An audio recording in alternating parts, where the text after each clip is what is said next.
Welcome to the Terrible Take, a mini podcast telling Steelers Nation what's on our mind. I'm Joe Clark. I love the Pittsburgh Steelers passing on a quarterback to take Iowa running back Kaleb Johnson in the third round of the 2025 NFL Draft. I know it's not necessarily an unpopular opinion, but even with Shadur Sanders, Jalen Milroe, and other talented quarterbacks on the board, I think Johnson was the right pick and he can be a really good player for the Steelers.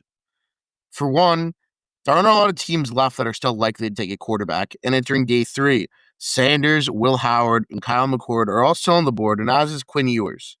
Steelers will be able to get a quarterback they've been linked to and met with at some point in the pre-draft process, and they didn't feel the need to grab their guy early and pass on a really talented running back. That's one part of why I like it.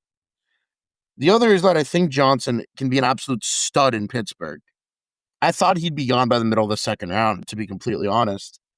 When the team hosted him for a pre-draft visit, I was excited, but it felt like more of a pipe dream than a realistic chance that they'd be able to land him. He excels in his own scheme, played in a scheme at Iowa that resembles what Arthur Smith likes to do. He's a big back, and he's explosive. I saw some people freaking out about comparisons to Najee Harris.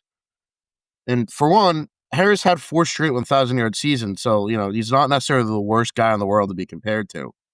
But the comparisons are more due to the size and downhill running style that both Johnson and Harris possessed coming out of college. Johnson had 21 runs of 20-plus yards last season and has multiple runs of over 70 yards in his career. Let's not let the Harris comparisons get in the way of recognizing that Johnson is indeed explosive, and Arthur Smith said as much in his press conference after the pick was announced yesterday. I really think Johnson's going to revitalize Pittsburgh's rushing attack. With him available in the third, I thought it was a no-brainer selection, and I'm glad the Steelers agreed. Be sure to follow us at SteelersDepot.com. Check out episodes of The Terrible Take every night at 5 p.m. Eastern Time. And check out The Terrible Podcast with Alex Kozora and Dave Bryan every Monday, Wednesday, and Friday.